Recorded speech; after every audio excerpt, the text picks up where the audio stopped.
بسم اللہ الرحمن الرحیم الصلاۃ والسلام علیک یا رسول اللہ الصلاۃ والسلام علیک یا حبیب اللہ وعلی آلک وصحبہ یا نور اللہ اللہم افتح علینا حکمتک وانشر علینا رحمتک یا ذا الجلال والاکرام۔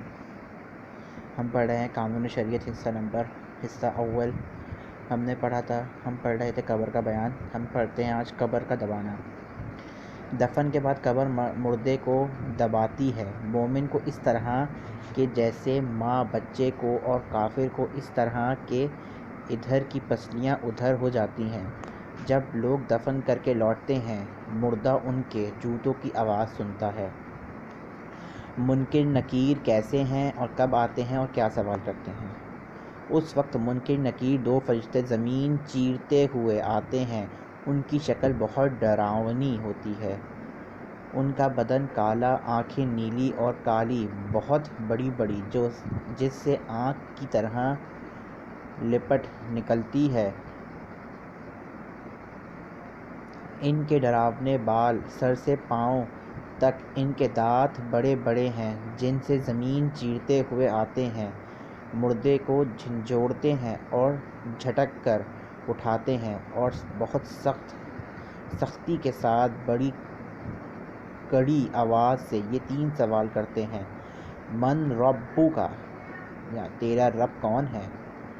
ما دینک، تیرا دین کیا ہے؟ ما کنت تقول فی ھذا الرجل، ان کے بارے میں کیا کہتا تھا؟ مردہ اگر مسلمان ہے تو پہلے سوال کا یہ جواب دے گا: رب اللہ، میرا رب اللہ ہے۔ اور دوسرے کا دے گا: دین الاسلام، میرا دین اسلام ہے۔ تیسرے سوال کا جواب دے گا: ہوا رسول اللہ صلی اللہ علیہ وآلہ وسلم، یہ اللہ کے رسول ہیں، اللہ تعالیٰ کی طرف سے اس پر رحمت نازل ہو اور سلام۔ اب آسمان سے یہ آواز آئے گی کہ میرے بندے نے سچ کہا ہے، اس کے لیے جنت کا بچھونا بچھاؤ اور جنت کا کپڑا پہناؤ اور جنت کے دروازے کھول دو۔ اب جنت کی ٹھنڈی ہوا اور خوشبو آتی رہے گی، اور جہاں تک نگاہ پھیلے گی وہاں تک قبر چوڑی چمکیلی کر دی جائے گی، اور فرشتے کہیں گے: سو جیسے دلہا سوتا ہے۔ یہ نیک پرہیزگار مسلمانوں کے لیے ہوگا۔ گنہگاروں کو ان کے گناہوں کے لائق عذاب بھی ہوگا ایک زمانہ تک، پھر بزرگوں کی شفاعت سے یا ایصال ثواب و دعا مغفرت سے یا محض اللہ تعالیٰ کی مہربانی سے یہ عذاب اٹھ جائے گا، اور پھر چین ہی چین ہوگا۔ اور اگر مردہ کافر ہے تو سوال کا جواب نہ دے سکے گا اور کہے گا: ہا ہا لا ادری، افسوس مجھے تو کچھ معلوم نہیں۔ آنے والا آسمان سے پکارے گا کہ یہ جھوٹ ہے، اس لیے اس کے لیے آنکھ کا بچھونا بچھاؤ اور آنکھ کا کپڑا پہناؤ اور جہنم کا ایک دروازہ کھول دو۔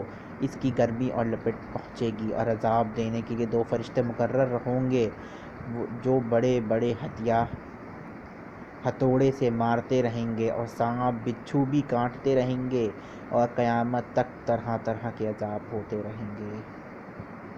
قبر میں کس کس سے سوال نہیں ہوگا؟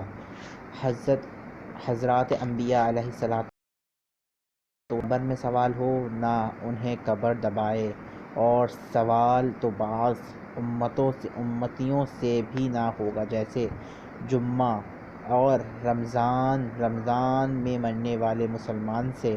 قبر میں آرام و تکلیف کا ہونا حق ہے۔ اللہ تعالیٰ سے دعا ہے کہ اللہ تعالیٰ ہمارا پڑھنا اپنی بارگاہ میں قبول فرمائے اور ہمیں ان چیزوں پر عمل کرنے کی توفیق عطا فرمائے، آمین۔